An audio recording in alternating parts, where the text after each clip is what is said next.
I'm Dan Johnson, and I'm talking to Chris D'Acosta. Did I say that right? D'Acosta. D'Acosta, okay. And Chris is the guy behind Swift Fuels. It's been getting a good bit of good PR in aviation, and we want to kind of dive into this a little bit without going too deeply into the technical aspects. We'll tell you how you can do more of that later. But to get the overview of why we should pay attention to what Swift Fuels is doing. Now, one thing I know is that our government in the United States and governments all over the world seem to be determined to get rid of lead in fuels, and that happened in the automobile fuel in the industry a number of years ago, but 100 low lead is still lead. Swift doesn't have any lead in it. Is that correct, Chris? Absolutely correct. Give me the details about that. Okay, so lead is a neurotoxin. The medical community, which is why the EPA and others want the lead gone, it doesn't metabolize in the body. That's why they want the lead gone. So our company is all about unleaded aviation gasoline. We're in a program and evaluation led by the FAA in the United States for high-octane unleaded alternatives, which are meant for the high-octane, the high-performance aircraft. But, of course, at Swift, we've discovered that there's a large number of lower-octane requiring engines that are just very happy with the lower-octane alternatives. So we've introduced a fuel. It was actually introduced at Oshkosh this past year on a nationwide basis, but we've been selling it since that time, a 94 motor-octane avgas. So typically, engines require motor octane ratings, but not all engines, and we'll talk a little bit about that. MONRONAKI. Right. It has something to do with octane. It has something to do with anti-knock, and I just told you everything I know. So educate me a little bit further. Okay, what I'll do is I'll use the Rotax fuel standards as an indication of this. So Rotax has 5 models of aircraft engines. I've got charts of this to show it. But their basic engines require a minimum 85 motor octane number, which is equivalent to a 95 research octane number, which is equivalent to a 91 anti-knock index, or AKI. So 85, 95, 91. Now, what is it we see at the pump? What's What's the value we see at the pump? What you see at a gasoline station when you pull in is the AKI. It's the middle number. And if you look closely at those little yellow stickers that have those, whether it says 87, 89, 91, 93, it also has the formula. It says R plus M divided by 2. That's the research number, the high one, plus the motor octane, which is the low one. Okay. The added together divided by 2 is the average, which is the AKI, the anti-knock index. When you buy autogas, that's what you're buying. The low number, the motor octane number, is the number that's traditionally used for airplane avgas, for piston engine avgas. So if you buy, let's just say 91 at the pump, 91 AKI, that's probably an 86 motor, and we're selling a 94 motor octane fuel, 8 motor octane points higher than autogas. That translates into a higher safety margin for anti-detonation purposes. Now, low lead, anti-detonation is the same thing as anti-knock? Anti-knock, that's correct. Those are the same thing. terms. That's right. We're trying to prevent a knock-related event in the engine, which can ultimately destroy an engine if it's a big knock and it happens too often. So a higher number is better. A higher number is better. But I presume a higher number is harder to reach in some way, or costs more or something. It's substantially harder to reach the higher you go. So a 100 motor octane fuel like 100 low lead is a very high octane rating, but it's actually way higher, in fact, than what a lot of airplanes in the fleet need. It's been the fuel of choice for, 50, 60, 70 years. So what we've done is basically introduced a 94 octane fuel, which happens to meet the needs of, by our calculation, 55% of the U.S. fleet can fly the 94 motor octane fuel just fine. It's a function of what their engine requirements are. It's only the high performance, the higher compression engine type aircraft that require the minimum 100 motor octane fuel. Okay, so those guys that are out there in their GA airplanes flying Cirruses and Bonanzas and the high-performance airplanes of the fleet, so to say, now they need a pretty high grade of fuel because those are higher compression engines. They still need 100 low lead. They still need 100 low lead today. Yes. Just for their benefit? Are you planning to approach that market? Well, absolutely. That's why we're in the PAFI program with the FAA. So there's been a program announced for the last year and a half to evaluate the alternative fuels for the high octane fuel, and we hope that our fuel, we have 2 fuels in that program. There were 17 fuels submitted in 2014. Of those 17, the FAA picked 4, and Swift has 2 of those 4, and we're in that program till the end of 2018 until they finalize their decisions on which fuels they want to choose. But in the meantime, though, there's still 55% of the fleet that's thirsty for this fuel, and so we believe that by introducing a commercially viable, cost competitive, it's a premium quality fuel that 80 Octane aircraft can use, light sports can use, autogas STC aircraft can use, and now 91 avgas requiring aircraft can use as a function of the SAIB that's just been issued, HQ 1605. That is all of those are reasons why 55% of the fleet are capable of flying our fuel.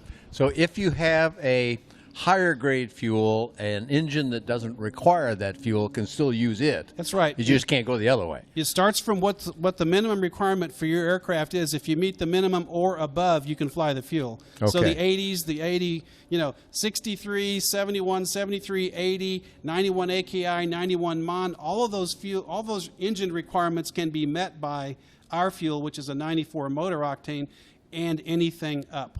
You're aiming your product today at the kind of market that we see here at Sebring, which is light sport, the Rotax, the Continentals, the Jabiroos, and the other engines that we saw on our stand up there the other night. They're all able to use the Swift fuels today. Absolutely, yes. And you've got a little better price point on it, too. You're selling fuel here, as you mentioned in your talk. Well, it depends on what the individual retailer wants to sell it for. That's not your dictate. That's an FBO decision. You wholesale it to them, and then they make that decision. Right. But what they're selling it for here is one example, and we'll come back to that in just a second, is $3.95 a gallon, which in the world of avgas is a pretty good number. That's correct. So today you had an announcement. Here we are, the last day of Sebring 2016, and you had something you're pretty proud of. Tell us what that is. Yeah, so the Sebring Airport has been traditionally selling autogas on site. They've had a 1,000-gallon autogas tank, and they agreed today to take the autogas out of that tank and instead replace it with our Swift 94 unleaded avgas. So after today, that tank will only have Swift, 94 motor octane avgas. We're super proud of that. We thank the airport board, the Volo Aviation, the FBO here, as well as World Fuel, who helped bring the fuel truck. And there's been a lot of others, yourself included, but Phil Lockwood, the Hanson brothers, and a bunch of others that are here at the air show have all voiced their support for the fact that this unleaded aviation fuel is really something that's desperately needed. So we've gotten rid of the sort of off-grade autogas, whatever that is, and we put into a high-premium product which meets a whole bunch of ASTM standards for avgas and autogas that I explained in my talk. So it's really a better fuel anyway than the auto products are. Maybe they're fine for autos, but this is airplanes, and they're not getting the same quality fuel. I guarantee you the quality fuel they're getting in those kind of autogas tanks that you're talking about is far inferior to what we're offering. We're offering a very high motor octane, which provides the anti-detonation. It's a very low vapor pressure, which prevents vapor lock year-round, which is not true of autogas. No gum-forming compounds like are found in autogas. Ours is without that.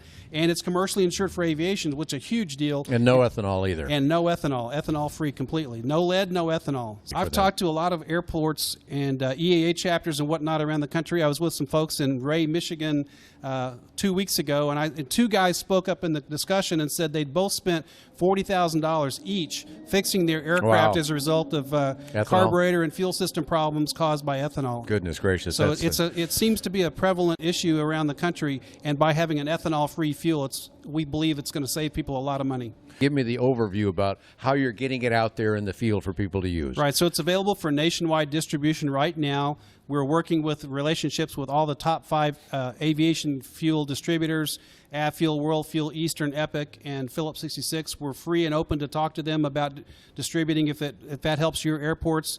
We've worked with some independent distributors and some of the more remote airstrips or airfields that don't have existing relationships. But bottom line, we'll work hard to make sure that the fuel gets to where it needs to go. We've got targeted the West Coast, basically California being a major focus area, Florida, the southeast coast, the northeast region, New York area, Philadelphia, and so forth, the Midwest, and ultimately Canada.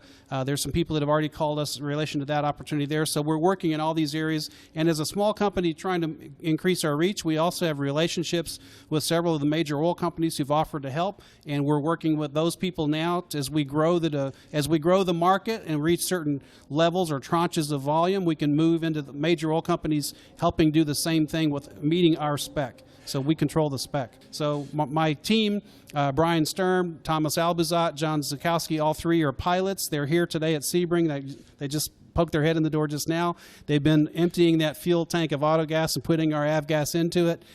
So we have and there's more of our team, but those three here are pilots. So they bring a lot of pilot savvy to our thoughts here. Great stuff. A lot of good information. We're in danger of giving people sensory overload here with too much information. So let's give them an opportunity to go explore more. For those that say, fine, I've already heard enough. I just got to figure out how to get the stuff. So they can contact you for that. But others that say, well, I have a specific detailed question. Where can we send them on the web? We'll put it up on the screen. Just give us your web address. I'll give you several points to think about. So you can come to www.swiftfuels.com. That's our main website. You can call us 765-237-3195. We also have relationships. Bert Rattan's flying our fuel on his floater. Rick Volker is an acrobatic pilot out of Niagara Falls, New York. He's been flying our fuel for more than a year now. Chris Rounds down in Tullahoma, Florida. Now the fuel's in Sebring. We have a lot of, I guess, planted folks that have got experience with our fuel. The Able Flight program has been using it on Rotax engines for the last 2 years at Purdue. So there's a lot of Purdue knowledge about the fuel and as well as our own knowledge. So there's a lot of places that we can point you to. We've got Rotax reports and other things that can help people digest this fuel and understand it from a technical standpoint to get comfortable. We're very confident the fuel will be received well by everybody. All the comments are excellent. We're very. Oh, another one is Griffith Maryville, which has the GNN, the rebuilders of piston engines, GNN aircraft, and they have our fuel, and they're the experts of rebuilding engines, and they love our fuel. Excellent stuff. Well, a lot of good information there. SwiftFuels.com to get more information directly from Chris and his team. We'll try and keep up with that on my website as well, and you can find all kinds of information about affordable aircraft of all sorts on ByDanJohnson.com.